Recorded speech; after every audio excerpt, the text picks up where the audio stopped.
My name is Natalie Brooks, and am 28 years old. I stood in the bank manager's office, staring at my savings account statement showing a balance of $312 instead of $42,000. The moment of realization hit like a physical blow to my chest. My younger sister Madison had full access as a co-signer from years ago when I helped her build credit. My hands trembled as I pulled out my phone and dialed her number. She answered on the third ring, her voice bright and cheerful. "Oh, about the money," she said casually, as if we were discussing borrowing a sweater. "I can explain everything. Before we dive into what happened next, I'd love to know where you're watching from. Drop your location in the comments below. If you're enjoying this story so far, please hit that like button and subscribe to the channel. Trust me, you won't believe how this situation unfolds. Now, let's get into the devastating conversation that changed everything. I need to give you some background so you understand just how devastating this moment was. For 5 years, I had been saving every penny to buy my first house. I worked 2 jobs to make this dream happen. During the day, I'm an elementary school teacher, surrounded by second graders who fill my heart with joy despite the modest salary. At night, after grading papers and planning lessons, I work as a freelance graphic designer, often staying up until 2 in the morning to meet client deadlines. Every single dollar was carefully budgeted and saved. I dreamed of a small 3-bedroom house in the suburbs with a backyard where I could plant a garden and maybe one day watch my own children play. I skipped vacations while my friends posted photos from beaches and mountains. I ate ramen for dinner more nights than I care to count. I wore thrift store clothes and drove a car with 200,000 miles on it because every extra dollar went into that account. My sister Madison is 24 years old, and she's always been what my parents call a free spirit. That's a polite way of saying she's never held a steady job for more than 6 months, bounces from one passion project to another, and somehow always ends up needing money. Our parents, Robert and Susan Brooks, retired to Arizona 3 years ago, living comfortably on their pensions and savings. 3 years ago, Madison came to me in tears. She had destroyed her credit with late payments and maxed out credit cards. She needed to lease an apartment and no one would approve her. I made the biggest mistake of my life. I added her as a co-signer to my savings account to help her establish a banking relationship and build credit. She promised me, looked me straight in the eyes and swore that she would never touch the money in that account. I trusted her completely. She's my baby sister. Despite everything, I always believed family came first. Standing in that bank parking lot, my entire body shaking, I called her. The phone rang once, twice, 3 times. When she answered, her voice was light and carefree. "Hey Nat, what's up?" I could barely form words. "Madison, I'm at the bank. My savings account. All my money is gone." There was a pause. Then she laughed. Actually laughed. "Oh yeah, I was going to tell you about that. I bought a car. A beautiful BMW convertible. You should see it, Natalie. It's pearl white with tan leather interior. I look amazing in it." My disbelief turned to rage so intense I thought I might pass out. "You stole $42,000 from me to buy a car." She became defensive immediately. "I didn't steal anything. My name is on the account. And honestly, you're always working anyway. You don't even have time to look at houses. When was the last time you even went to an open house?" Meanwhile, I needed this car for my influencer career. Madison has been trying to become a lifestyle influencer on social media for the past 2 years. She has around 8,000 followers, mostly friends and their friends. She posts photos of outfits, coffee shops, and motivational quotes. She's never made a single dollar from it, but she's convinced she's on the verge of being discovered. "This car is an investment," she continued, her voice taking on that lecturing tone she uses when she thinks she's being smart. "I need a luxury vehicle for photo shoots and content. My followers expect a certain aesthetic. This is actually good for both of us because when I make it big, I'll pay you back double." I couldn't believe what I was hearing. Madison, that was 5 years of my life. 5 years of sacrificing everything. How could you do this to me? Her voice turned cold. You're being selfish, Natalie.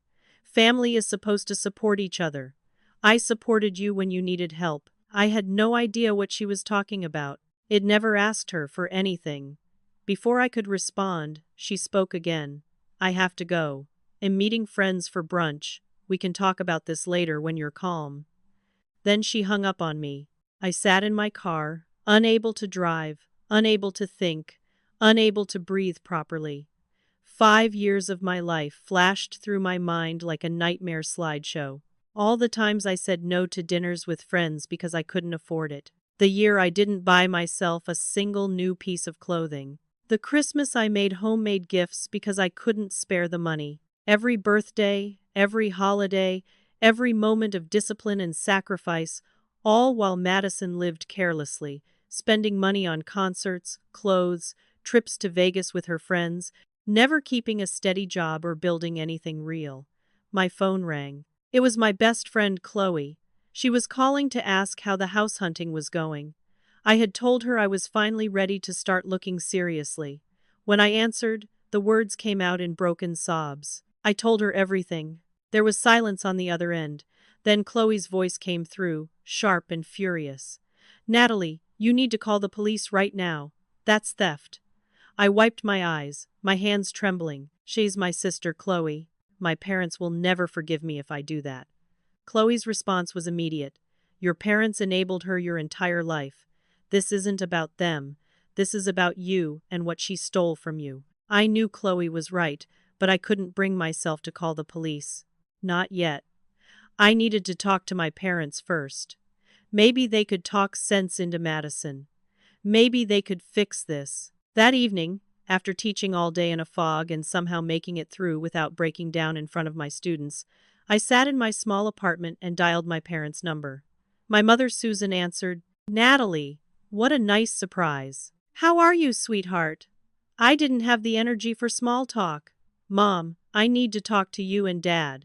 It's important. Is Dad there? I heard her call for my father, then the phone switched to speaker. We're both here, honey. What's going on? I took a deep breath and explained everything. The missing money, Madison's confession, the BMW, all of it. My voice broke multiple times as I spoke. When I finished, there was silence. Then my father cleared his throat. Madison already called us. Natalie, she told us you were going to be upset. I felt like I'd been slapped. Upset? Dad, she stole my entire life savings. 5 years of work. Gone. My mother's voice came through, and the tone made my blood run cold. It was dismissive, almost bored. Honey, it's just money. You're young. You can save again. You have plenty of time. I couldn't believe what I was hearing. Mom, this isn't just money. This was my dream, my future. How can you be so casual about this? My father interrupted, his voice taking on that authoritative tone he uses when he thinks the discussion is over. Madison explained to us how this car is crucial for her business. You know, she's been struggling to get her influencer career off the ground. This vehicle is a business investment. I felt hysteria rising in my throat. Business investment? Dad, she doesn't have a business. She has a hobby that doesn't make money. She stole from me. My mother's voice became sharp. Don't use that word. Your sister did not steal anything. Her name was on the account. Legally, she had every right to use that money. I was stunned into silence. Were they actually defending this? My father continued. Look, Natalie, you have a stable job. Actually, you have 2 jobs. You're doing fine financially. Madison needs our support right now. She's at a crucial point in building her brand. I found my voice again, louder this time. I've been struggling too. Do you have any idea how hard I've worked? How much I've sacrificed? My mother sighed, that long-suffering sigh she's perfected over the years. Sweetheart, sacrifice is part of being an adult. You chose to work 2 jobs. No one forced you to do that. Madison is trying to build something meaningful. Can't you be happy for your sister? I felt tears streaming down my face. Be happy that she stole from me. My father's voice rose. Stop calling it theft. She had permission to access that account. I was yelling now. Permission to access is not permission to empty it. She promised me she would never touch that money. There was a pause, then my mother spoke slowly. Madison told us something different. She said you told her she could use the money if she really needed it, and that you'd work it out later. The room spun around me. That's a complete lie. I never said that. Never. My father's voice turned cold. Don't call your sister a liar, Natalie. She wouldn't make something like that up. Maybe you forgot the conversation. I was hyperventilating. I didn't forget. It never happened. She's lying to you. The conversation spiraled from there. My parents accused me of being jealous of Madison's entrepreneurial spirit. My mother said I'd always been rigid with money and needed to learn to be more flexible. My father suggested I was holding on to the past instead of being supportive of family. After I hung up, I sat in stunned silence. Then, like a dam breaking, memories flooded my mind. This wasn't the first time. How had I not seen the pattern before? When we were teenagers, I had received $1,500 in graduation gifts from relatives. I was saving it for college textbooks. Madison, who was 16 at the time, stole it from my drawer and used it to go on spring break with her friends. When I found out, I was devastated, but my parents sat me down and explained that Madison was young and made a mistake. They made me promise not to report it or make a big deal about it because it would ruin Madison's reputation. She's your baby sister, my mother had said. She looks up to you. Show her forgiveness. I forgave her. Years later, when I was in college, I saved up to buy a used car. Nothing fancy, just reliable transportation. Madison was living at home and borrowed it one weekend. She crashed it into a pole while texting and driving. The car was totaled. When I wanted to file an insurance claim, my parents pressured me not to. It will raise Madison's insurance rates, my father explained. She can't afford that. You can take the bus to campus. You're resourceful. I took the bus for 2 years. Last Christmas, just 8 months ago, I had worn my grandmother's diamond earrings to our family gathering. They were the only valuable thing my grandmother had left me when she passed. Madison complimented them all night. 2 weeks later, I couldn't find them. I searched everywhere. Finally, I asked Madison if she'd seen them. She admitted she'd taken them. She needed money for rent and sold them to a pawn shop for $800. When I was devastated, my parents intervened again. Madison needed help with rent, my mother explained. Grandma would have wanted you to help family. They're just earrings, Natalie. Madison's housing was more important. Throughout my entire life, I had been expected to sacrifice for Madison. I was the responsible child, the one who got good grades, went to college, got a stable job. Madison was the troubled child, the one who needed protection, who needed second chances, who needed everyone to make accommodations for her behavior. And I had accepted this role without question because I thought that's what family meant. But now, sitting alone in my apartment, I realized this wasn't family. This was abuse. My phone buzzed. Chloe had sent a text. Are you okay? Do you want me to come over? Within 20 minutes, Chloe was at my door with a bottle of wine and a fierce expression.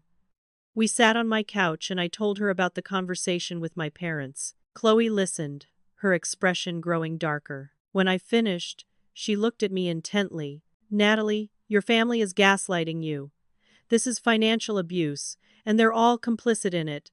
I started to defend my parents out of habit. They just want to keep the peace. They don't want conflict in the family. Chloe grabbed my hand. At your expense.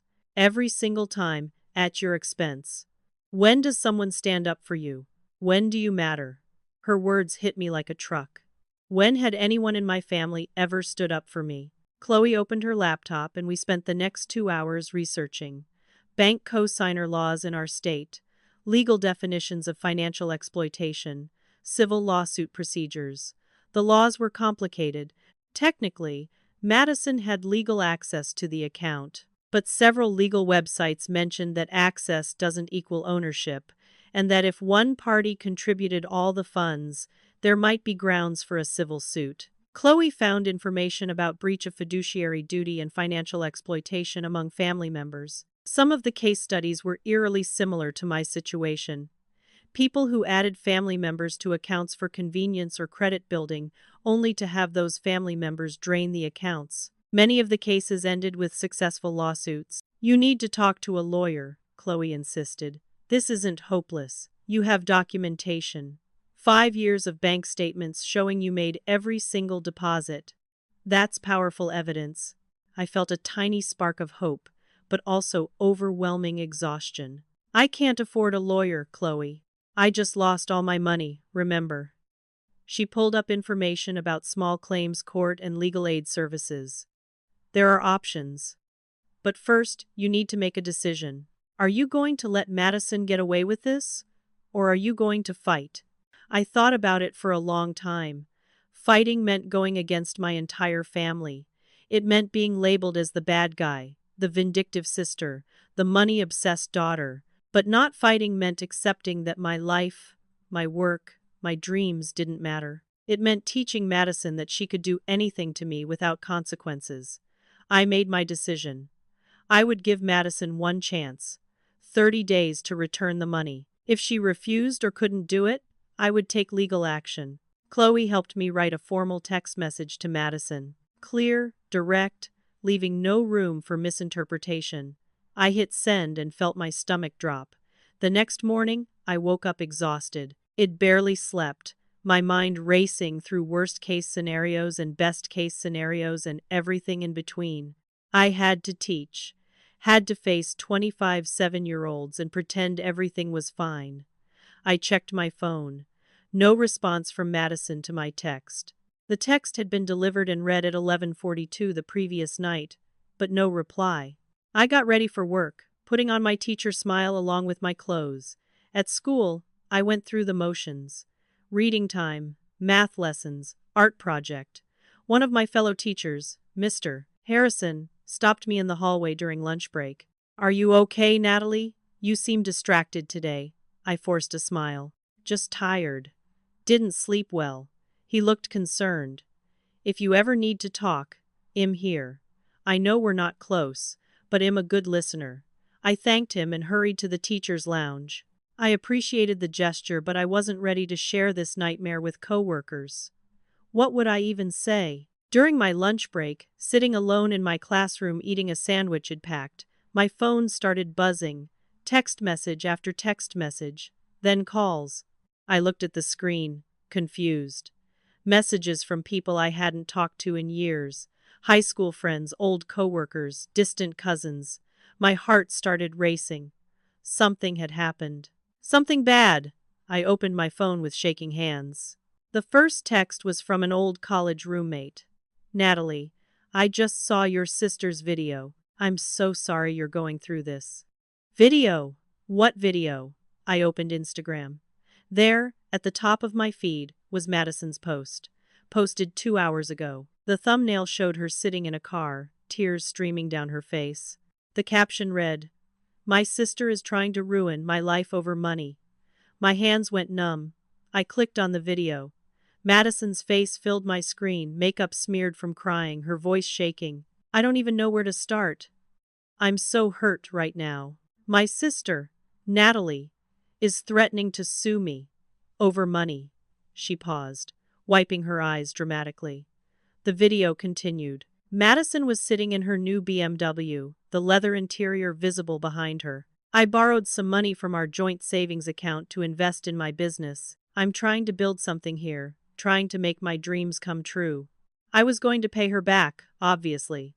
But my sister has decided that money is more important than family. More tears. More dramatic pauses. She's threatening legal action against me, her own sister.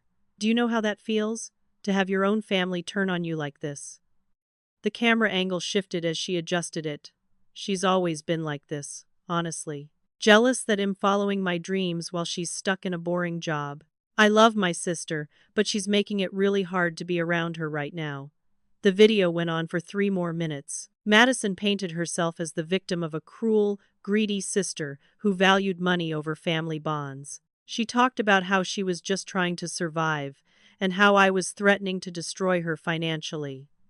She never mentioned that the money was entirely mine. She kept referring to our savings account as if we'd both contributed. She made it sound like we were business partners having a dispute, not a thief and her victim. I sat frozen, watching the view count climb. 1,000 views, 2,000, 5,000. The comments were pouring in. Your sister sounds toxic. Family should support each other, not tear each other down. Money isn't everything. She needs to learn that. I'm so sorry you're going through this. Stay strong. A few comments questioned Madison's side. Did you ask before taking the money? How much did you take? But those were drowned out by the supportive messages. Madison had positioned herself perfectly as the underdog, the dreamer being crushed by a materialistic sibling. I felt sick. My private pain was now public entertainment. I clicked over to Facebook. Madison had posted the same video there. Over on TikTok, Shed created a shorter version with text overlays and sad music. That one had 15,000 views already. My phone rang. It was Chloe. Please tell me you haven't seen it yet. My voice came out flat. I've seen it. Chloe was furious. That manipulative little liar. Natalie, you have to respond. You have to tell your side. But I couldn't. What would I say? Post my own crying video? Write a long explanation that no one would read because they'd already made up their minds? Try to defend myself to strangers who didn't know me and had no reason to believe me over Madison. Throughout the afternoon, more messages came in. Some from people who knew me, asking if I was okay, offering support. But many others were hateful. Messages from strangers who'd found my social media through Madison's links. You should be ashamed of yourself. Family is everything and you're throwing it away for money. I hope karma gets you. One message particularly stung. It was from a girl I'd known in high school, someone I'd considered a friend back then. I always knew you were cold, Natalie. This just proves it. I left work early, telling the school secretary I wasn't feeling well. It wasn't a lie. I felt like I might throw up. I drove home in a daze, my phone constantly buzzing with notifications. I was too afraid to check. When I got to my apartment, I turned off my phone completely. But the damage was done. The video was out there. Thousands of people now thought they knew who I was, thought they understood the situation, and they all thought I was the villain. That evening, both of my parents called. I didn't answer. They left voicemails. My father's voice was angry. Natalie, what did you say to your sister? She's absolutely devastated. She called us crying, saying you've threatened her publicly. How could you do this? My mother's voicemail was similar. I just watched Madison's video. I'm so disappointed in you, Natalie. The whole family is talking about this. How could you threaten her like that? Everyone in our community has seen this video now. You're making our family look terrible. Do you have any idea how embarrassing this is for your father and me? The irony wasn't lost on me. Their concern wasn't about the stolen money or about me. It was about how the situation made them look, about their reputation in their retirement community in Arizona, about what people would think. I sat on my couch, lights off, and cried until I had no tears left. Then I just sat in the darkness, numb. My phone was still off. I couldn't face the messages, the comments, the judgment. Madison had weaponized social media perfectly. Shed turned my victimhood into her martyrdom, and there was nothing I could do about it. The next morning, against my better judgment, I turned my phone back on. The notifications were overwhelming, hundreds of them. I ignored most of them and went straight to my text messages. There was a family group chat I was part of with my extended family, aunts, uncles, cousins. The Brooks family stayed connected through this chat, sharing news and photos and planning reunions. The last message I'd seen in the chat was from 3 days ago, my Aunt Linda sharing photos of her garden. Now there were 57 new messages. I scrolled up to see where the conversation had turned. It started with a message from Aunt Linda, my father's sister. I just saw Madison's video. I'm so disappointed in Natalie. I can't believe she would treat her sister this way. Uncle Frank, my father's brother, responded immediately. Robert and Susan raised those girls better than this. To threaten your own sister over money? Unbelievable. Money can be replaced. Family can't. More family members piled on. My cousin Emma, who had been close with growing up, wrote, I always knew Natalie was the uptight one, but this is beyond the pale. Poor Madison is just trying to follow her dreams. My grandmother, 82 years old and the matriarch of the family, had even weighed in. In my day, siblings took care of each other. My brothers and I went through the Depression together. We shared everything. What's wrong with this generation that they value money over blood? Message after message, each one condemning me. Nobody asked for my side of the story. Nobody questioned Madison's version of events. Nobody seemed to think it was odd that Madison had posted a public video instead of handling it privately. They had all watched Madison's tearful performance and accepted it as gospel truth. I noticed a few family members had stayed silent. My Aunt Rachel, my mother's younger sister, hadn't commented. Neither had my cousin Tyler. But their silence felt like neutrality, which somehow hurt almost as much as the direct attacks. I started typing a message to explain my side. My fingers flew across the keyboard. I explained about the 5 years of saving, about how every penny was mine, about how Madison had taken it without asking, about how this wasn't a family disagreement about shared money but actual theft. I typed for 10 minutes, crafting a clear, factual explanation. Then I stopped. I read what I'd written. It was the truth. But would anyone believe me? Madison had gotten her story out first, wrapped in tears and wounded innocence. I would sound defensive, bitter, like I was trying to justify the unjustifiable. I deleted everything I'd typed. Instead, I wrote something simple. The money Madison took was my 5-year savings for a house. She took it without asking. That's theft. I hit send. The response was immediate and vicious. Aunt Linda, you're calling your own sister a thief? That's disgusting. Uncle Frank, this is why you're 30 and still single, Natalie. No one wants to be with someone so cold and vindictive. That comment felt like a knife. My relationship status had nothing to do with this, but of course they would attack me personally. Cousin Emma, always playing the victim, always making everything about you. Madison was right about you. My grandmother, I'm ashamed to call you my granddaughter right now. More comments flooded in. Some defended Madison. Some attacked me. A few tried to change the subject, clearly uncomfortable with the family drama playing out in the group chat. But mostly, it was a pile-on. Each family member trying to prove their loyalty to Madison by being the most outraged at me. One of my uncles, Uncle Rick, who had barely spoken to in years, wrote, People like you are what's wrong with society. All about money, no heart. I wanted to scream. I wanted to type out 50 paragraphs explaining everything. But I knew it wouldn't matter.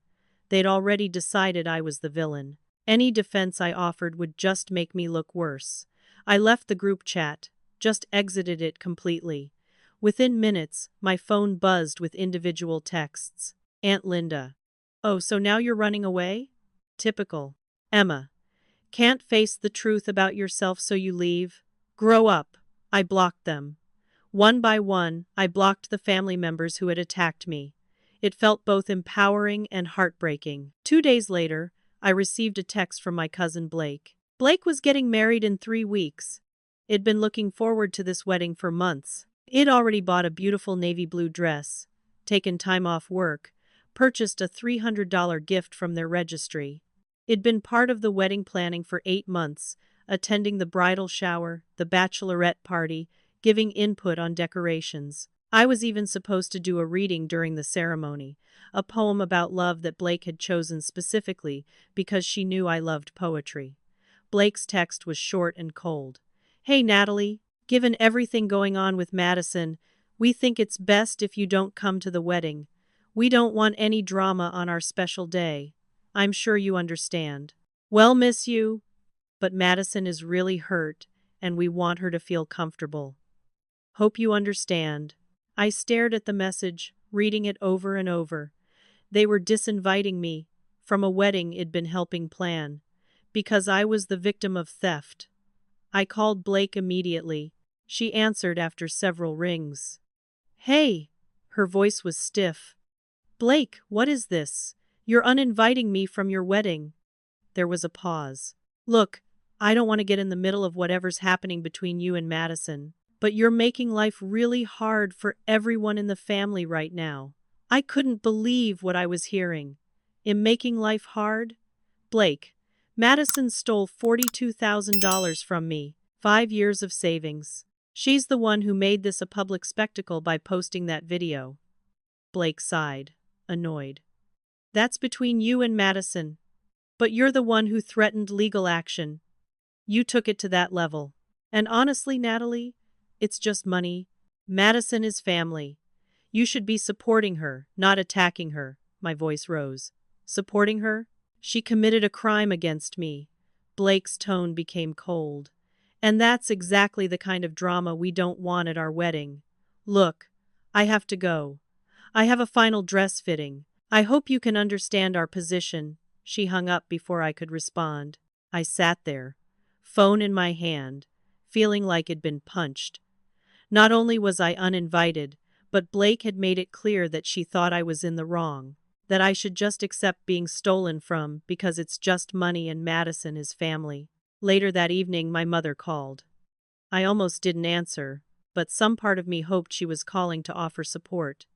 Instead, her first words were, I heard about Blake's wedding. This is what happens when you choose pride over family, Natalie. I was stunned into silence. My mother continued, if you had just handled this privately, quietly, none of this would be happening. But no, you had to threaten Madison. Had to make a big deal out of everything. Now look at the consequences. You're being shut out of family events. Is that really what you want? I found my voice. I didn't make anything public, Mom. Madison did. I sent her a private text giving her 30 days to return my money. She's the one who posted that video. My mother's response was immediate. Well, can you blame her? She was scared. You threatened legal action. What did you expect her to do? The logic was so twisted I couldn't even process it. Somehow, Madison's theft was justified. Her public smear campaign was understandable. But my request to be repaid was an unforgivable aggression. My mother had a solution, though. I think you should apologize to Madison publicly. Post something on your social media saying you overreacted, that you were emotional, that you didn't mean the things you said. Make it right. Then everyone can move on. She wanted me to lie, to humiliate myself publicly, to let Madison win completely, all to preserve the family's facade of harmony. The next day at work, things got worse. During my lunch break, I was sitting in the teacher's lounge when I noticed the conversation stopped as I entered. 3 of my colleagues were there, and they all suddenly became very interested in their phones. I grabbed my lunch from the refrigerator and sat down. The silence was awkward. Finally, one of them, Jennifer, spoke up. So, Natalie, is everything okay? I saw something online about you and your sister. My stomach dropped. My personal life had now infiltrated my workplace. It's a private family matter. I'd prefer not to discuss it. Jennifer nodded, but her expression was judgmental. I just think it's sad when family fights over money. My sister and I would never let something like that come between us. The implication was clear. I was wrong. I was the bad sister. I finished my lunch quickly and left the lounge. Later, the school principal, Mrs. Chen, called me into her office. I went with my heart pounding, terrified I was going to be fired. Mrs. Chen was kind, at least. Natalie, I wanted to check in with you. I've heard there's some family situation happening. Are you doing okay? I assured her I was fine, that it wouldn't affect my work. She seemed satisfied but concerned. Just know that if you need any support or resources, the school has an employee assistance program, counseling services, that kind of thing. I thanked her and left, feeling humiliated. Even my professional life, my sanctuary, had been contaminated by this situation. There was nowhere I felt safe anymore. 3 days before my 30-day deadline, Madison posted another video. This one was different from the first. Less emotional, more calculated. She was sitting in a trendy coffee shop, perfectly styled, makeup flawless. The video was titled "An Update on My Family Situation." She started by thanking everyone for their support after her first video. "You guys have been amazing. Your messages have really helped me through this difficult time." Then she got into the update. "So, my sister has doubled down on her threats. She's demanding I pay her back money from our shared account within 30 days, or she'll take legal action against me." Madison emphasized the word "our" multiple times throughout the video. She was deliberately creating the impression that the account was jointly owned and funded. "Here is the thing," Madison continued, her voice taking on a reasonable, mature tone. "My sister makes way more money than me. She has 2 jobs. I'm just trying to build my business from scratch. I'm working so hard every day to create content, to engage with followers, to build a brand. It's exhausting and it doesn't pay much yet." She pulled out what looked like bank statements, holding them up to the camera.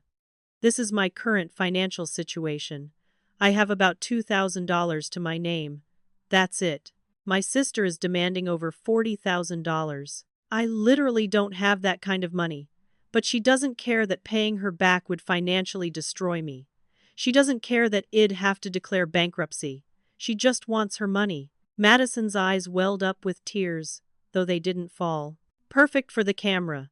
I guess blood really isn't thicker than water after all. I always thought my sister would have my back. We're family. But apparently, I was wrong." The video ended with Madison looking directly into the camera, vulnerable and wounded. If you've ever had family turn on you, you know how this feels. Thanks for listening. The video exploded. Within 24 hours, it had 50,000 views. The comments were overwhelmingly supportive of Madison. People shared their own stories of being betrayed by family. They praised Madison for being strong.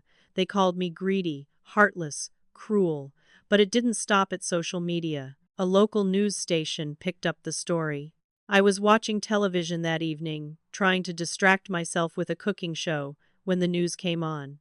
The anchor smiled at the camera. "Coming up after the break, a local family feud over money. Sister versus sister in a battle that has the internet divided." My heart stopped. After the commercial break, they ran a segment. "Family feud over money, the story of 2 sisters."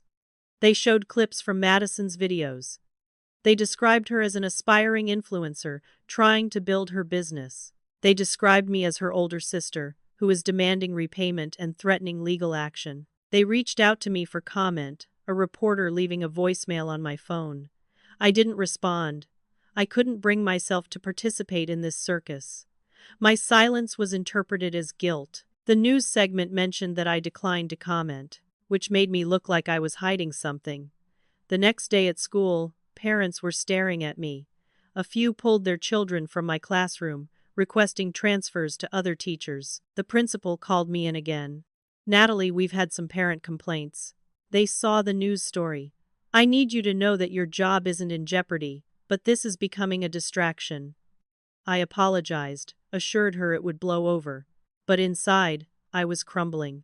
That evening, my father called with what he described as a solution.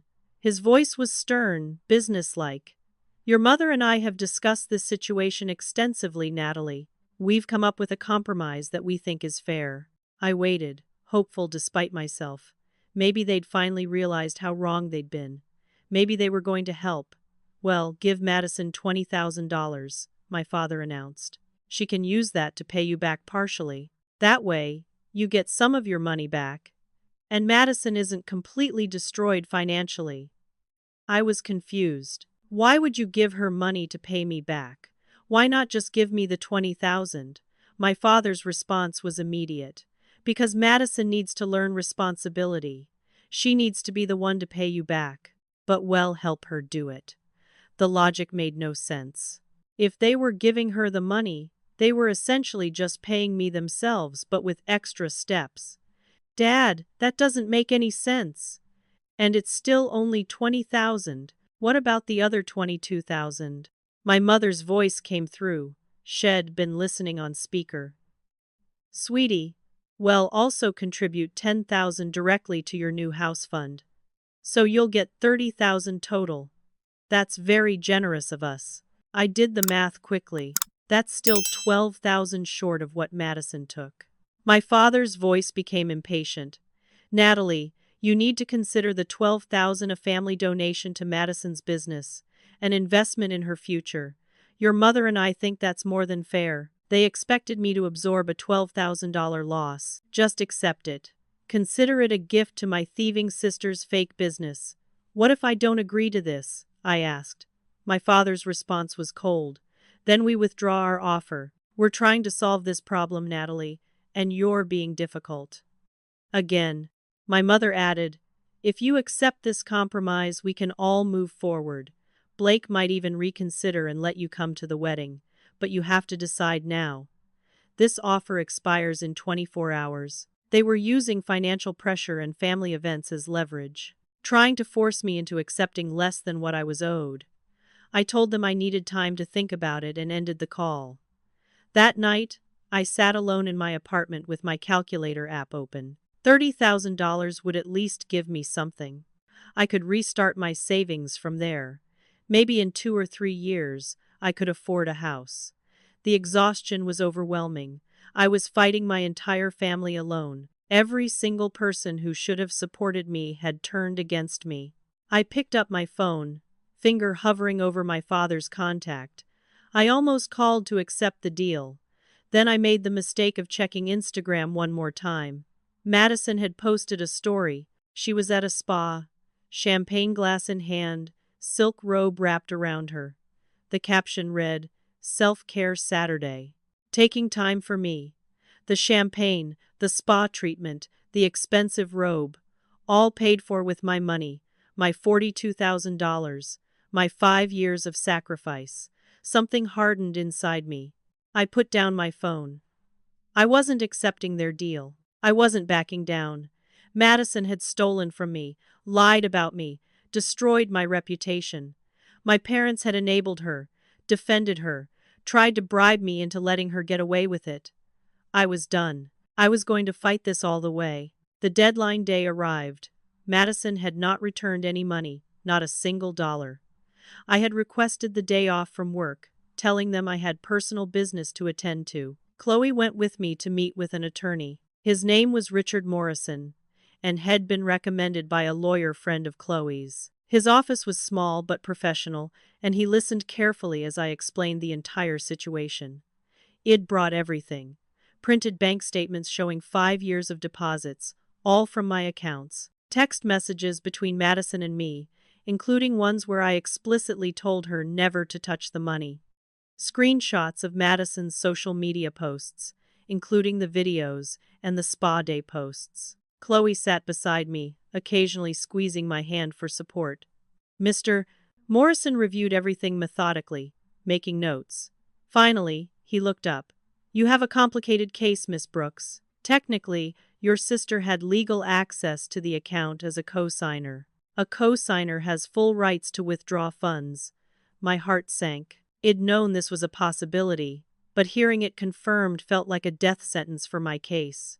Mr. Morrison continued. However, and this is important, her social media posts are absolutely fascinating from a legal perspective. He pulled up Madison's videos on his computer. Your sister repeatedly refers to borrowing money and knowing the money was specifically your savings. These statements demonstrate that she understood the money wasn't hers, that she was taking it without proper authorization, and that she acknowledged a debt. This is evidence of what we call financial exploitation and breach of fiduciary duty. I felt a spark of hope. So, I can sue her. Mr. Morrison leaned back in his chair. You can. But I need to be honest with you about the realities. A civil lawsuit for this amount would cost you between $8,000 and $12,000 in legal fees. There's no guarantee you'd win, and even if you did win, collecting the judgment would be extremely difficult. Your sister clearly doesn't have the money anymore. You can't get blood from a stone, as they say. The hope died as quickly as it had sparked. So I'm supposed to spend money I don't have to maybe get my money back. Probably won't. Mr. Morrison held up a hand. There's another option. Small claims court. In this state, the small claims limit is $10,000 per case. The filing fee is only $75, and you don't need an attorney. You'd represent yourself.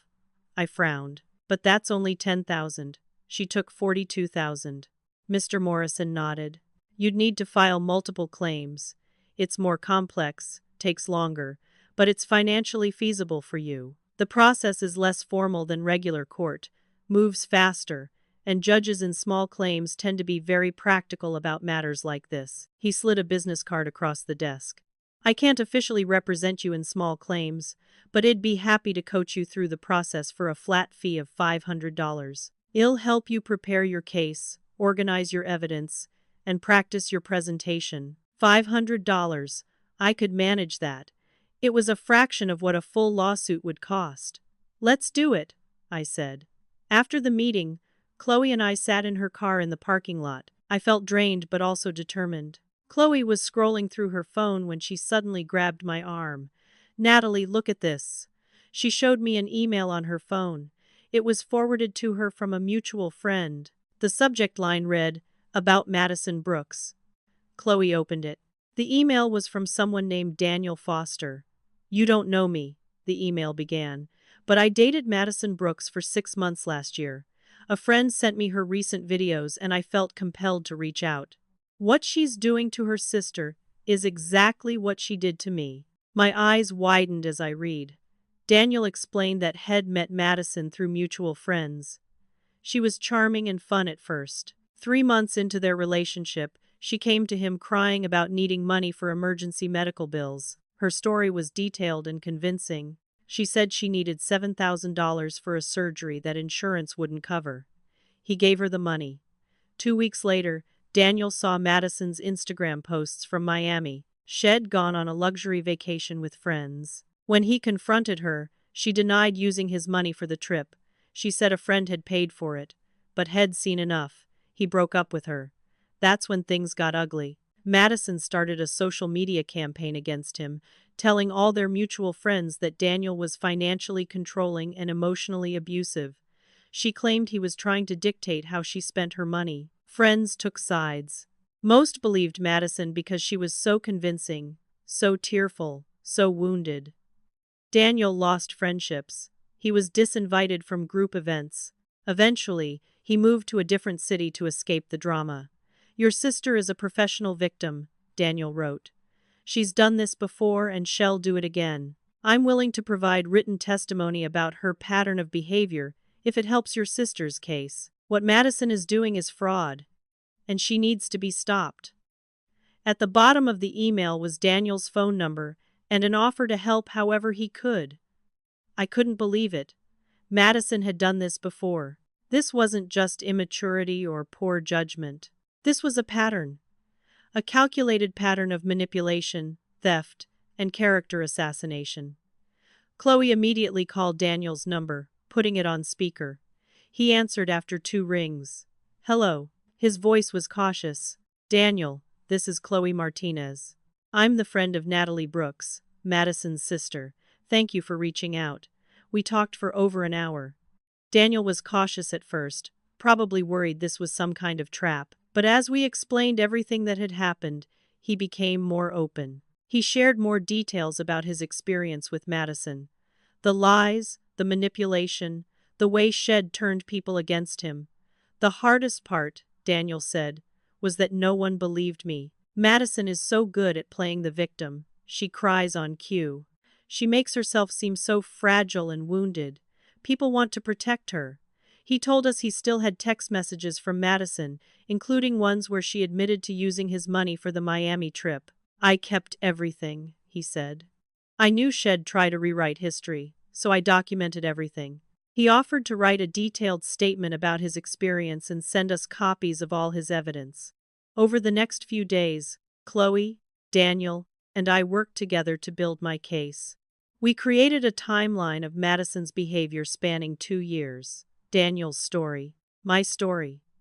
We found another person, a former friend of Madison's named Paige, who came forward with her own experience.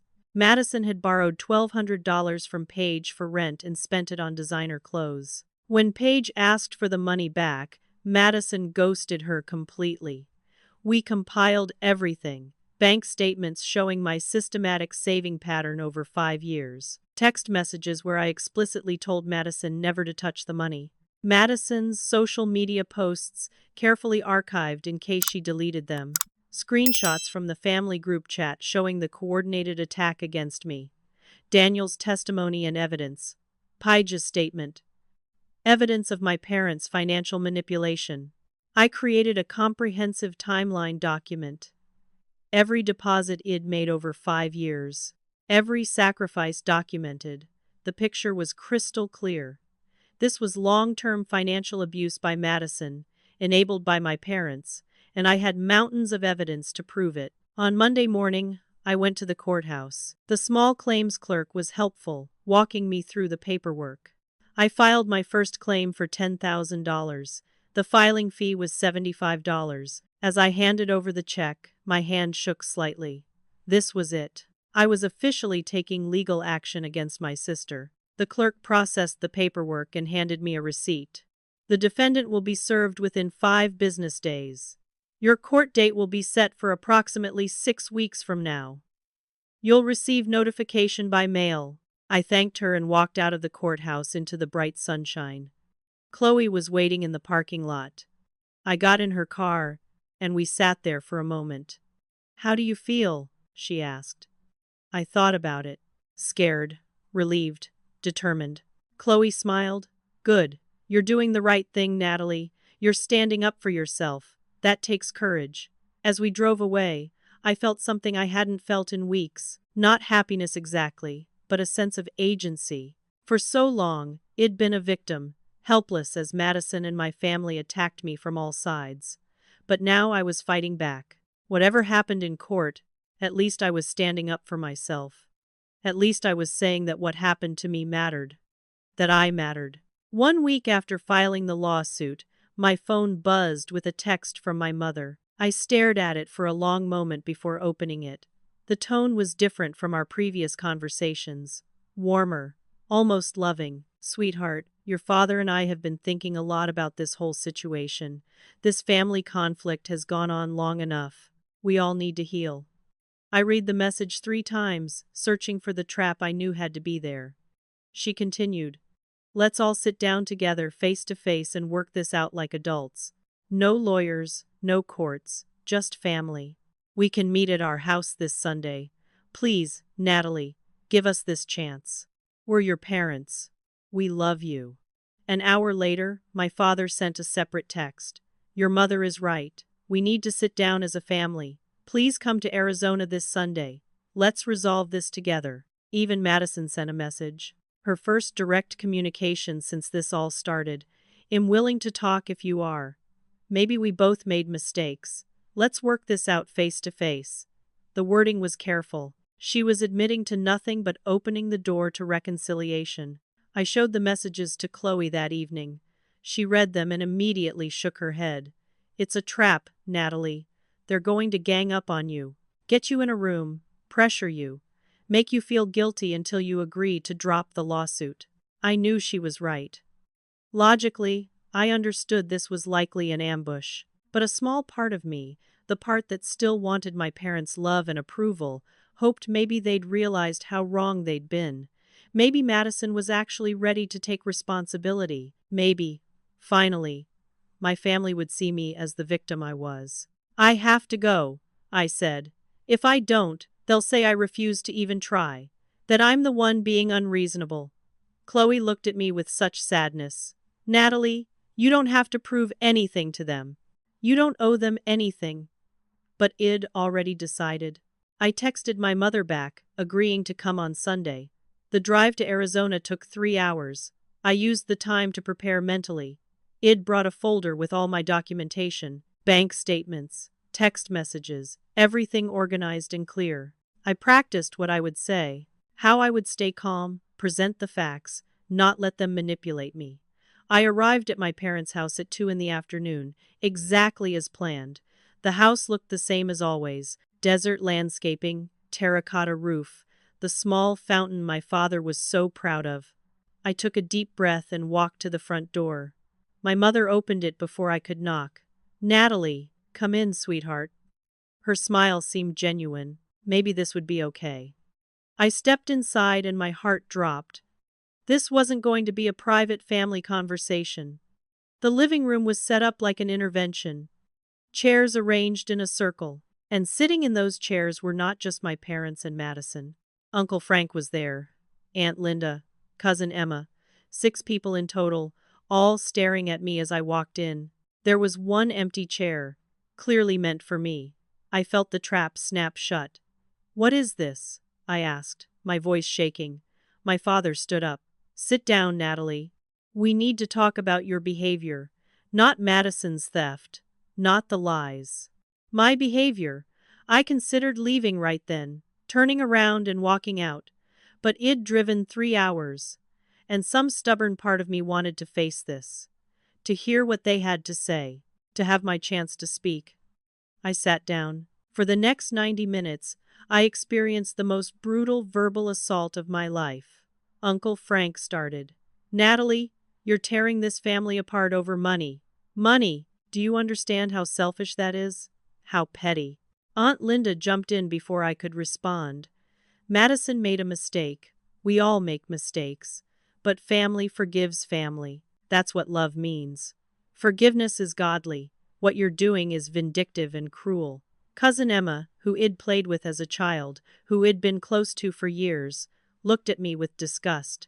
"You've always thought you were better than everyone else, Natalie, because you have a steady job and a boring life. You've always been jealous of Madison's free spirit." Madison sat quietly in her chair, the picture of wounded innocence. She wasn't attacking me. She didn't need to. Everyone else was doing it for her. Occasionally she would dab at her eyes with a tissue, playing the victim perfectly. My mother's voice was gentle but firm. "Sweetheart, if you continue with this lawsuit, you are choosing to have no family. Do you understand that? You'll be alone." My father delivered the killing blow. "We will not support someone who attacks their own sister. We raised you better than this. If you can't drop this vendetta, then you're no longer welcome in this family." I tried to speak, tried to defend myself. "I'm not attacking Madison. She stole from me $42,000. 5 years of my life. She took it without asking, lied about it, and then destroyed my reputation. I'm the victim here." But every time I started to speak, someone interrupted. "Let me finish. You're not listening. That's not what happened. You're twisting things, Uncle Frank. Madison had access to that account legally. You gave her that access. You can't cry theft now." I tried again.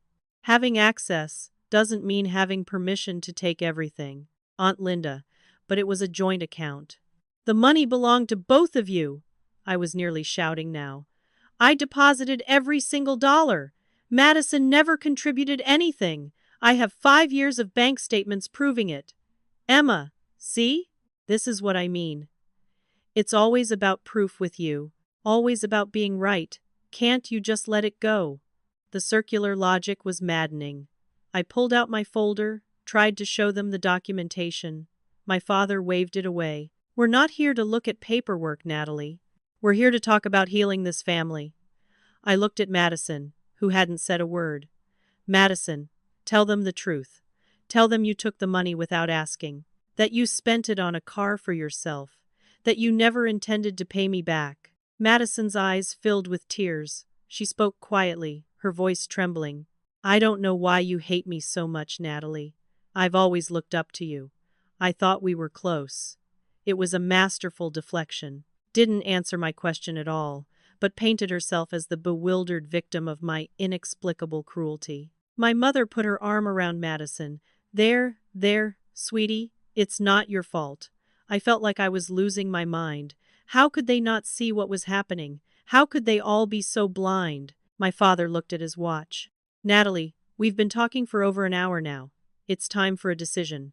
Drop the lawsuit today, apologize to Madison publicly, and we can move forward as a family. Or refuse.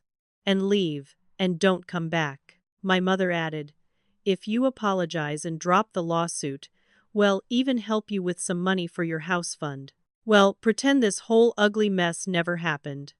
They wanted me to lie, to publicly humiliate myself, to let Madison completely off the hook, to pretend I hadn't been robbed, hadn't been slandered, hadn't been attacked by my entire family, all so we could maintain the fiction of family harmony. I stood up. My hands were shaking, but my voice was clear. I looked around the room at these people I'd known my entire life. My parents, who had raised me. My aunt and uncle, who had come to my school plays and birthday parties. My cousin, who I'd shared secrets with as teenagers. I realized something profound in that moment. They were never going to see me as the victim. In their narrative, I would always be the villain. I thought of Daniel, who'd had to move to a different city to escape Madison's lies. I thought of Paige, who'd lost money and a friendship. I understood that some families are toxic, that love isn't supposed to feel like this, that sometimes the bravest thing you can do is walk away. No, I said. My father's face reddened. No what? I spoke clearly, looking each of them in the eye.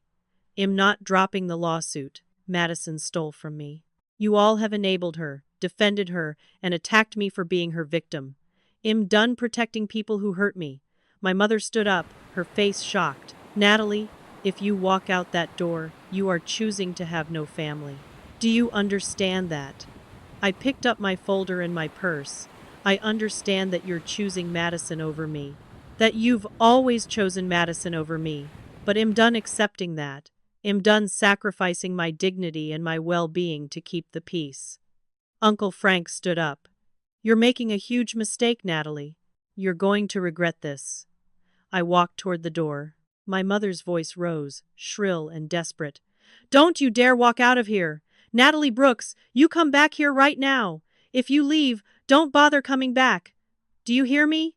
Don't you ever come back. I kept walking. Got to the door. Opened it. Stepped out into the Arizona sunshine. Behind me, I heard crying. Madison, of course, performing her grief. I heard my father's voice, low and angry, saying something I couldn't make out. I got to my car, got in, started the engine. My hands were shaking so badly I could barely grip the steering wheel. I drove away, watching my parents' house disappear in the rearview mirror. Halfway home, I had to pull over. I was shaking too badly to drive safely. I pulled into a rest stop and broke down completely, sobbing so hard I couldn't breathe. Grieving the family I'd thought I had, the parents I'd thought loved me, the sister I'd thought I could trust. But underneath the grief, there was something else. Something unexpected. Relief. I didn't have to walk on eggshells anymore. Didn't have to manage Madison's feelings or accept my parents' conditional love. Didn't have to pretend that being treated this way was normal or acceptable. After 20 minutes, I composed myself enough to continue driving. I called Chloe from the car, using the hands-free system. How did it go? She asked, though her tone suggested she already knew. Exactly like you said it would, I replied. It was an ambush. They demanded I drop the lawsuit and apologize. There was a pause. And what did you do? For the first time in weeks, I felt a genuine smile on my face. I walked out. I'm done with all of them. Chloe's voice was proud. Good. I'm so proud of you, Natalie. That took real courage. As I drove the rest of the way home, I felt lighter than I had in months. Yes, I'd lost my family. But I'd gained something more important. I'd gained my self-respect. Over the next 5 weeks, I threw myself into preparation for court. Mr. Morrison met with me 3 times, coaching me on courtroom procedure and how to present my case effectively. He helped me organize my evidence into clear, easy-to-follow exhibits.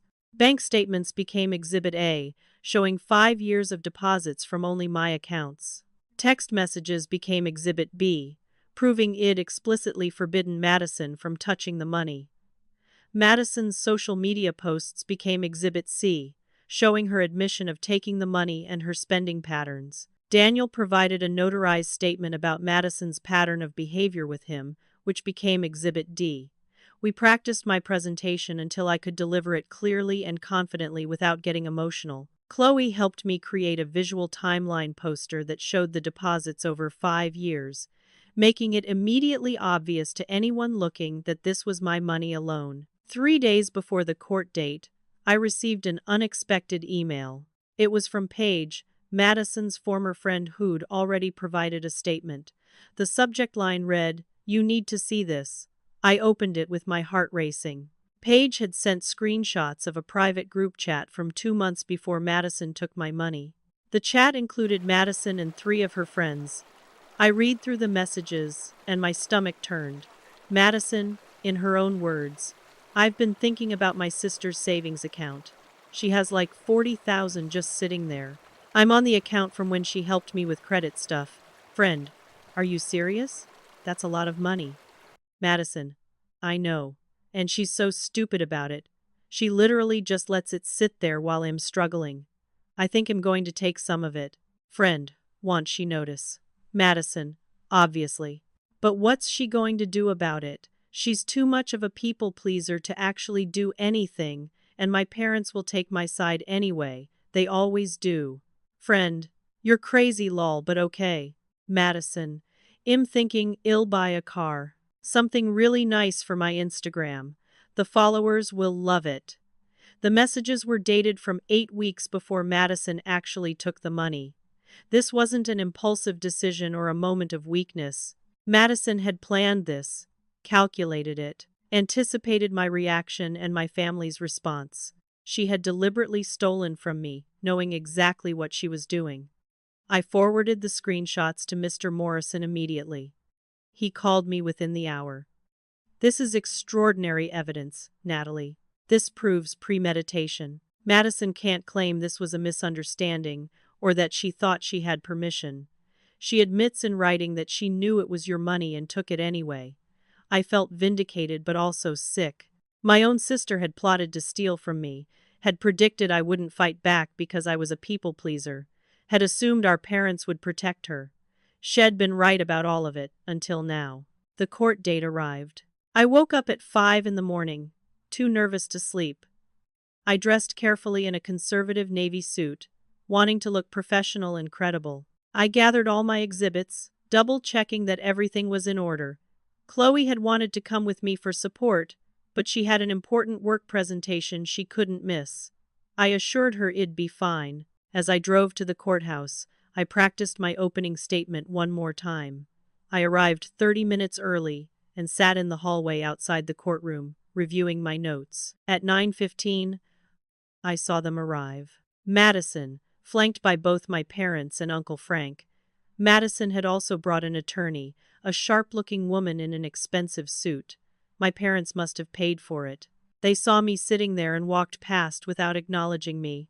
Madison whispered something to her attorney, who glanced at me with an expression of disdain. We were called into the courtroom at 9:30. The judge was already seated. Judge Howard Reynolds, according to the nameplate on his bench. He was in his mid-50s with gray hair and a stern but fair-looking face. Case number 4792, Brooks versus Brooks, the bailiff announced. We all took our positions, Madison and her attorney on one side, me on the other side by myself. My parents and uncles sat in the gallery behind Madison. The judge looked at the paperwork in front of him, then at us. This is a small claims case regarding $42,000 allegedly taken from a joint bank account. Is that correct? Both sides confirmed. The judge looked at Madison's attorney. Counselor, you're representing the defendant in small claims court. The attorney stood. Yes, Your Honor. My client wanted proper representation for this matter. The judge nodded. Very well, let's proceed. Defense, you may present your case first. Madison's attorney stood and began her presentation. She was polished and professional. Your Honor, this case is quite simple. My client, Madison Brooks, was a legal cosigner on a joint bank account. As a cosigner, she had full legal authority to withdraw any and all funds from the account. She exercised that legal right. The plaintiff, her sister, is now seeking to retroactively withdraw that permission and claim the funds were taken improperly. But the law is clear. A cosigner has equal access and equal rights to an account. My client did nothing illegal. The attorney presented Madison's bank statements, showing she currently had only $3,000. Your Honor, my client is a young entrepreneur trying to build a business. She used funds from the account that she had legal access to. She cannot possibly repay this alleged debt. She's financially struggling, and this lawsuit is causing her extreme emotional distress. Madison was called to testify. She walked to the stand, looking small and vulnerable. She placed her hand on the Bible and swore to tell the truth. Her attorney asked her to explain what happened. Madison's performance was Oscar-worthy. "I shared a bank account with my sister," Madison began, her voice quiet and shaky. "I thought it was our account. For both of us. I needed money for my business, for a vehicle that I could use for my influencer work. I took money from the account, yes, but I didn't think I was doing anything wrong. I thought my sister would understand," her attorney asked. "Did you intend to pay your sister back?" Madison nodded, tears welling up. "Of course. I was going to pay her back as soon as my business started making money. I never meant to hurt her. She's my sister. I love her." The judge intervened, asking Madison directly, "Did you inform your sister before withdrawing the funds?" Madison hesitated. "No, but I didn't think I needed to. It was a joint account." The judge made a note. "Did you contribute any of the money in the account?" Madison's hesitation was longer this time. "Well, no, but that's because I was struggling financially. My sister was always the one with stable income." The judge's expression was unreadable. "Thank you. You may step down." Then it was my turn. I walked to the front of the courtroom, my folder of exhibits in hand. I took a deep breath and began. "Your Honor, I'm here today because my sister stole $42,000 from me. I understand she had legal access to the account, but access doesn't equal ownership. I'd like to present evidence showing this was exclusively my money." I presented Exhibit A, the bank statements. These show 5 years of deposits. Every single deposit came from my checking accounts, from my 2 jobs. Not one deposit came from Madison. This was my savings account, and Madison was added only to help her build credit 3 years ago. I presented Exhibit B, the text messages. These messages show that I explicitly told Madison the account was for my house fund only, and that she was never to touch it without my permission. I read several messages aloud, my voice steady. "Madison, this account is only for my house savings. Emergency use only and only with my permission." The judge studied the text carefully. I presented Exhibit C, Madison's social media posts. These posts show Madison bragging about her new BMW, purchased with my money. They also show her own admission that she borrowed money without asking. I showed the video clips where Madison said exactly that. Then I presented the bombshell. Exhibit E, pages screenshots of the group chat. "Your Honor, these messages show that Madison planned to take my money 2 months before she actually did it. This wasn't an impulsive decision or a misunderstanding. She knew the money was mine. She knew I would object. She took it anyway." I read the messages aloud. The courtroom was silent. Madison's face went pale. Her parents looked shocked. Whether they didn't know about these messages or were just surprised I had them, I couldn't tell. The judge's expression changed. He leaned forward, studying the screenshots carefully. He looked at Madison. "Miss Madison Brooks, please approach the stand again." Madison walked back to the stand, her confidence gone. The judge held up the screenshots. "Did you send these messages?" Madison's mouth opened and closed. "Aye. Those are taken out of context." The judge's voice was stern. "The context appears quite clear. You stated, and I quote, 'She's too much of a people-pleaser to actually do anything.' What did you mean by that?" Madison's attorney objected. "Your Honor, private messages." The judge cut her off. "These messages are directly relevant to the question of intent and premeditation. I'll allow them." Madison struggled to answer. "I was just venting to friends. I was frustrated. I didn't mean." The judge interrupted. "Did you or did you not plan to take your sister's money weeks before you actually did it?" Madison's eyes filled with real tears this time, not the performed ones. "Yes, but..." The judge held up his hand. "That's all I need to hear." He looked at me. "Miss Natalie Brooks, do you have anything else to present?" I presented Daniel's testimony about Madison's pattern of behavior. The judge read it thoroughly. I also presented evidence of my parents' attempt to financially manipulate me into dropping the case. When I finished, the judge called for a brief recess to review all the evidence. We waited in tense silence. My parents wouldn't look at me. Madison was crying quietly. After 20 minutes, the judge returned. I've reviewed all submitted evidence carefully. I want to say that this is one of the clearer cases I've seen in small claims court. He looked at Madison. Miss Madison Brooks, while you technically had legal access to the account in question, the evidence overwhelmingly shows that this was your sister's sole property. She contributed 100% of the funds. She explicitly told you not to touch the money. Most importantly, your own messages prove you knew you were taking money without permission. The judge continued. The premeditated messages are particularly damning.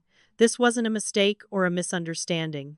This was calculated theft, disguised as a withdrawal from a joint account. He looked at his notes. I'm ruling in favor of the plaintiff.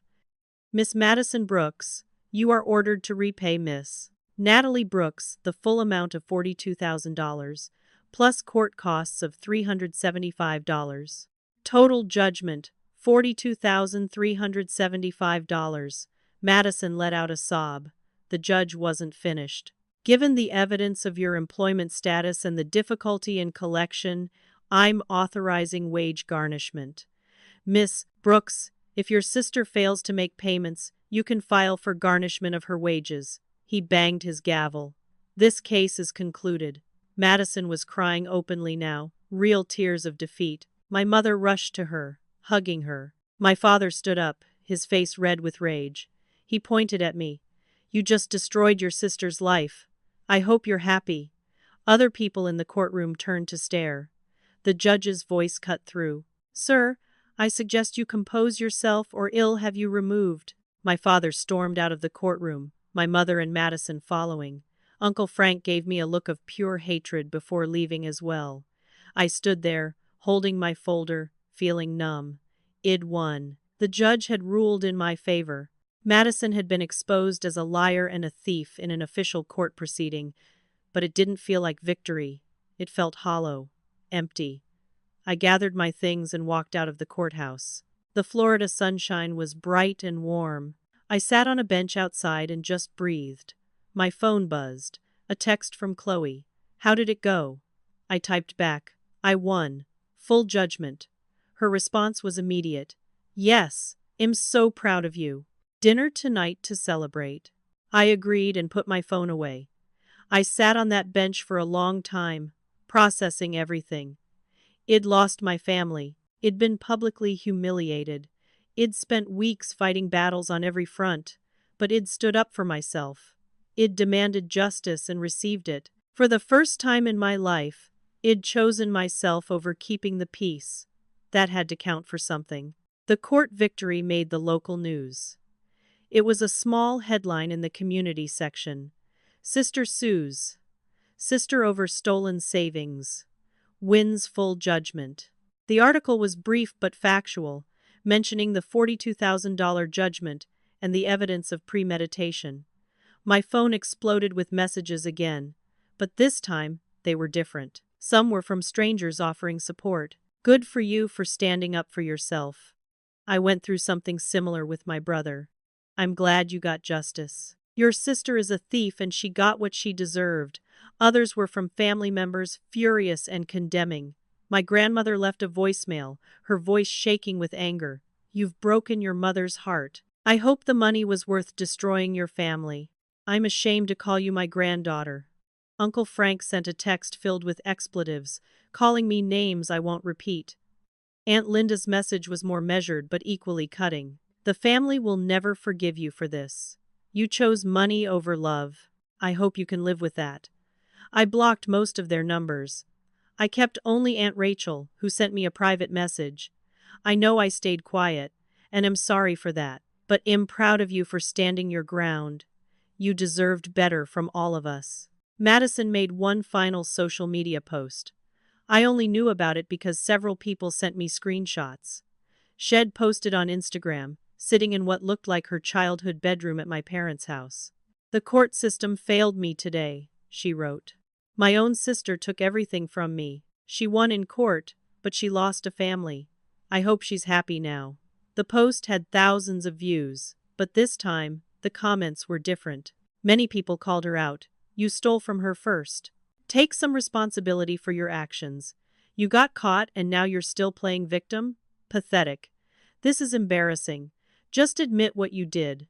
For once, public opinion had shifted. People could see through her performance. Madison deleted all her social media accounts within 2 weeks. Her influencer career, such as it was, died completely.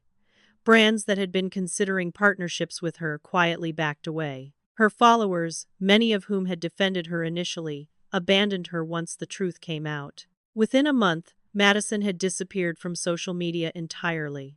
My parents didn't speak to me. I didn't reach out to them either. The silence was painful but also necessary. I started therapy the week after the court case. My therapist, Dr. Sarah Lynn, specialized in family trauma and dysfunction. In our first session, I told her everything. She listened without judgment, taking notes occasionally. When I finished, she looked at me with kind eyes. "Natalie, what you've described is a classic case of scapegoat and golden child dynamics. You were the scapegoat, expected to sacrifice and accommodate. Madison was the golden child, protected and enabled no matter what she did. These patterns often start in childhood and continue throughout life, unless someone breaks the cycle." She helped me understand that my parents' behavior wasn't about me being deficient or unlovable. It was about their own dysfunction, their own inability to parent fairly. Over weeks and months of therapy, I began to heal. The terms Dr. Lynn used, words like gaslighting, enabling, financial abuse, and emotional manipulation, helped me understand that what I'd experienced wasn't normal family conflict. It was abuse. Madison made exactly 3 payments of $500 each, $1,500 total. Then the payments stopped. I initiated wage garnishment through the court system as the judge had authorized. Madison immediately quit her part-time job at a retail store to avoid it. She started working cash jobs, getting paid under the table. I hired a collections attorney, which the judgment allowed for. It was a frustrating, slow process. But over the next year, through various enforcement methods, I recovered about $12,000. It wasn't the full amount, probably never would be, but it was something. More importantly, though, I focused on rebuilding my life. My friendship with Chloe deepened into something like sisterhood. She invited me to every family event her family held. That first Thanksgiving without my biological family was hard. I cried in Chloe's bathroom before dinner, but then I sat at her family's table, surrounded by warmth and acceptance, and realized what real family should feel like. No walking on eggshells, no placating difficult people, no criticism disguised as concern, just genuine kindness. At school, Mr. Harrison, the colleague who'd noticed my distress months earlier, asked me to coffee one afternoon. We talked for hours. He knew the whole story by then, most of the school did, but he didn't judge me. "My brother stole from me once," he told me. "Not nearly as much as Madison took from you, but enough to hurt. I know how it feels when family betrays you like that." We started dating slowly. He was patient, understanding that I had trust issues now. He showed up consistently, did what he said he would do, respected my boundaries. 6 months later, I realized I'd fallen in love with him. Not the desperate, anxious love I'd felt in past relationships, but something calm and solid. He said something that stuck with me. "Family isn't always blood, Natalie. It's the people who show up for you, who see you struggling and help carry the load. That's family." Daniel, Madison's ex-boyfriend who'd helped me with evidence, became a long-distance friend. We texted occasionally, sharing experiences of recovering from Madison's manipulation. "It gets easier," he told me 6 months after the trial. "Eventually you'll realize that cutting them off was a gift to yourself. You're free now. That's worth everything." Aunt Rachel maintained secret contact with me. She couldn't openly support me without facing the family's wrath. but she sent birthday cards and occasional texts. "I'm proud of you." One text read, "Don't tell your uncle I said that, but I am. You did what I never had the courage to do. You stood up to the family bullies." These small connections meant everything. Proof that I wasn't completely alone, that someone in my biological family saw the truth. My savings rebuilt slowly. I was more careful now, keeping my money in accounts with only my name. I worked extra freelance hours whenever I could. After 18 months, I had $28,000 saved. Not back to 42,000, but getting there. Enough to start seriously house hunting again. The dream hadn't died. It had just been delayed. I started looking at houses, going to open houses on weekends. Mr. Harrison, now my boyfriend, came with me. We'd talk about what features I wanted, what neighborhoods felt right. "When you find the right one, you'll know," he said. 2 years after the court case, I found it. A small 2-bedroom house with a modest backyard. It needed some work, but it was perfect. The mortgage was approved. The closing was scheduled. I was actually doing it. I was buying my house. Moving day was chaos. Chloe took the day off work to help. Mr. Harrison brought his truck and several friends to move furniture. My small apartment's worth of belongings looked even smaller in the new house, but that was okay. I'd fill it slowly. As we were unpacking boxes in what would be my bedroom, the doorbell rang. Chloe and Mr. Harrison were outside assembling a bookshelf. I went to answer it, assuming it was a neighbor welcoming me to the area. I opened the door to find my mother standing there. We stared at each other for a long moment. She looked older, tired. There were new lines around her eyes and mouth. "Can I come in?" she asked quietly. I stepped aside, letting her enter. We stood in my empty living room, surrounded by unpacked boxes. The silence stretched between us. Finally, my mother spoke, her voice halting and uncertain. "Your father and I gave Madison another $20,000 over the past 2 years. She promised she was going to get her life together, find a real job, pay everyone back." My mother's voice cracked. "She spent it all. On what? We don't even know. Clothes, trips, restaurants. When it was gone, she asked for more. We said no this time. We told her we couldn't keep bailing her out." She paused, looking around my new home. She stopped talking to us. Just cut us off completely. Changed her number. Blocked us on everything. We don't even know where she's living now. I felt a complex swirl of emotions. Vindication, yes. I'd been right about Madison all along. But also sadness. No satisfaction in seeing my prediction come true. My mother continued. "You were right about her, Natalie. About everything. We should have listened to you. We should have believed you. We failed you." Her voice broke completely. "I'm not asking you to forgive us. I know we don't deserve that. I just wanted you to know that we're sorry. We're so sorry. We were terrible parents to you. We chose Madison over and over again, even when you were the one telling the truth, even when you were the one who needed us." Tears were streaming down her face now. "We lost you both. But we lost you because of our own choices. We lost her because she never really loved us. She just loved what we could give her." I didn't know what to say. For years, I'd wanted this apology. Wanted my parents to see the truth, to acknowledge how wrong they'd been. Now that it was happening, I felt mostly numb. My mother wiped her eyes. "Your father wanted to come too, but I told him to let me come alone. He's ashamed. We both are." She looked at me, really looked at me, maybe for the first time in years. "You have a beautiful home, Natalie. You did this on your own, despite everything we put you through. I'm proud of you. I know I don't have the right to say that anymore, but I am." I took a deep breath. "Thank you for telling me this. It does matter. But Mom, I'm not ready to reconcile. Maybe someday, but not now. The hurt is too deep." My mother nodded, fresh tears falling. "I understand. I don't expect anything from you. I just needed you to know the truth." She turned to leave, then paused at the door. "If you ever want to talk, even just once, we're here. No pressure, no expectations. Just know that we love you, even though we did a terrible job of showing it." She left, and I closed the door of my own house. I stood there for a moment, processing what had just happened. Chloe came in from the backyard. Was that your mom? I nodded. What did she want? I explained the conversation. Chloe hugged me tight. How do you feel? I thought about it. I don't know yet. Ask me again in a few weeks. That night, after everything was unpacked and my helpers had gone home, I sat alone on my back porch. It was small, just a concrete slab with space for a couple of chairs, but it was mine.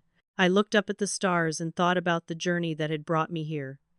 I'd lost my family, but I'd found myself. Lost the people who were supposed to love me unconditionally, but discovered what conditional love really meant. The house meant more because I'd fought for it. Every payment I made on the mortgage would be a reminder that I'd stood up for myself, that I'd refused to accept mistreatment, that I'd valued myself enough to demand justice. I thought about Madison occasionally, wondered where she was, what she was doing. Was she still playing the victim with new people? Had she found new marks to manipulate and steal from? Probably. People like Madison rarely changed. But that wasn't my problem anymore. I'd done everything I could. The rest was up to her and the universe. The lesson I carried forward was simple but profound. You teach people how to treat you. For 28 years, I'd taught my family that I would accept mistreatment, that I would sacrifice myself to keep the peace, that my needs and feelings came last. By finally saying no, by standing up and fighting back, I'd taught myself something more important. I was worth protecting. My dreams mattered. My dignity had value. The price of that lesson had been high. I'd lost my family, spent months fighting battles on every front, endured public humiliation and private grief. But looking at my house, my home, I knew it had been worth it. Every penny, every tear, every moment of standing alone. Because I hadn't ended up alone at all. I'd ended up free. My phone buzzed. A text from Chloe. How's the first night in your house? I smiled, the first genuine smile I'd felt in hours. I typed back, perfect. Absolutely perfect. I looked up at the stars from my own backyard, sitting on my own porch, in my own home that no one could take from me. For the first time in years, I felt genuinely at peace. The journey had been brutal, the cost had been devastating, but I'd survived, more than survived. I'd stood up for myself when everyone said I was wrong. I'd fought when it would have been easier to give in. I'd chosen self-respect over family approval. And in the end, I'd won something more valuable than the money. I'd won my freedom, my self-worth, my understanding that I deserved better. The house was never just about the money or the dream of homeownership. It was about respecting myself enough to demand justice. About recognizing that some battles are worth fighting, even when you have to fight them alone. About learning that not all family is worth keeping, and that walking away from toxicity isn't cruelty. It's self-preservation. That's a foundation no one can ever steal. Now I want to hear from you. Have you ever had to stand up to family members who took advantage of you? How did you handle it? Drop your thoughts in the comments below. And if this story resonated with you, please hit that like button and subscribe to the channel. Share this video with someone who needs to hear that it's okay to set boundaries with family. Remember, you're not alone in these struggles. Thank you so much for watching. And I wish you the courage to stand up for yourself when you need to. You deserve to be treated with respect, no matter who's doing the disrespecting. Take care of yourself out there.